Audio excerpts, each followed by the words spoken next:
शांतनु ठाकुर की गारंटी देने के बाद से नागरिकता संशोधन अधिनियम यानी कि CAA की चर्चा जोरों पर है, जिसको लेकर अब कुछ विपक्षी नेताओं का विरोध भी शुरू हो गया। लेकिन वहीं एनडीए के सहयोगी सुभा सपा अध्यक्ष ने CAA को लेकर उल्टा कांग्रेस को ही खड़ा किया और बताया कि इसकी पहल तो कांग्रेस ने की थी। सोमवार को अलीगढ़ के कासिमपुर क्षेत्र में बंजारा अधिकार महारैली का आयोजन किया गया था, जिसको लेकर ओपी राजभर मुख्य अतिथि के तौर पर पहुंचे थे। इस दौरान आगामी चुनाव को लेकर जहां उन्होंने बंजारा समाज को साधने का काम किया, वहीं मीडिया से बातचीत में CAA को लेकर कांग्रेस पर निशाना साधा। देखिए, हम भी उसके पक्षधर हैं। उसकी सही मायने में उसकी गणना हो, जो लोग हैं उनके साथ उसकी गिनती हो जाए। सामान आचार संहिता या सामान क्या कहते हैं, सामान नागरिकता की बात है, तो फिर दो तरह का कानून क्यों? एक तरह का कानून हो। जब संविधान एक है तो एक तरह का कानून होना चाहिए। इसके पक्षधर बाबा साहब डॉक्टर अम्बेडकर जी भी थे और कांग्रेस लंबे समय तक थी, नहीं कर पाई। पहल शुरू किया लेकिन नहीं कर पाई। तो आज अगर उस काम को कर रहे हैं तो ये विपक्ष के लोग सिर्फ विरोध करने का काम करते हैं। ओपी राजभर ने बताया कि कांग्रेस ने इसकी पहल की और जब खुद इसे लागू नहीं कर पाए तो अब उल्टा इसका विरोध कर रहे हैं। इसके साथ ही राजभर ने उत्तराखंड में मदरसों में रामायण पाठ पढ़ाने के फैसले को समर्थन किया।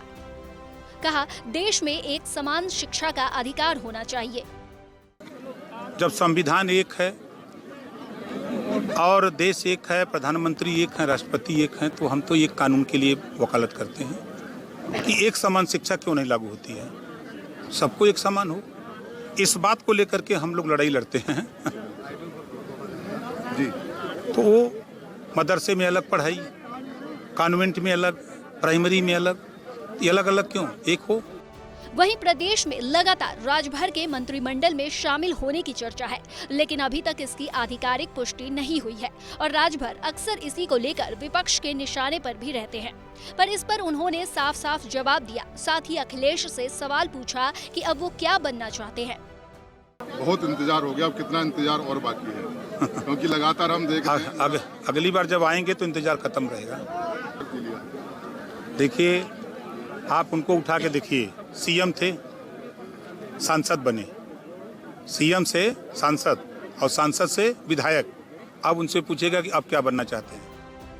इसी तरह से राजभर ने एक के बाद एक विपक्ष पर जमकर हमला बोला और एक बार फिर से इंडिया गठबंधन पर निशाना साधा। कहा, गठबंधन में अब सबके रास्ते अलग अलग हैं, तो अब NDA के सामने बचा ही कौन है, अब दिल्ली में वापसी का नंबर है। उन लोगों ने महागठबंधन बनाया, ममता जी ने मना कर दिया कि हम गठबंधन नहीं करेंगे बंगाल में। उधर पंजाब में मना हो गया कि हम गठबंधन नहीं करेंगे।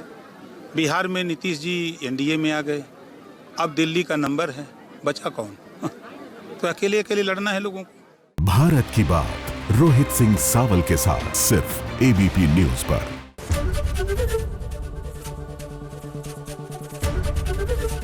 ABP गंगा, खबर आपकी, जुबान आपकी।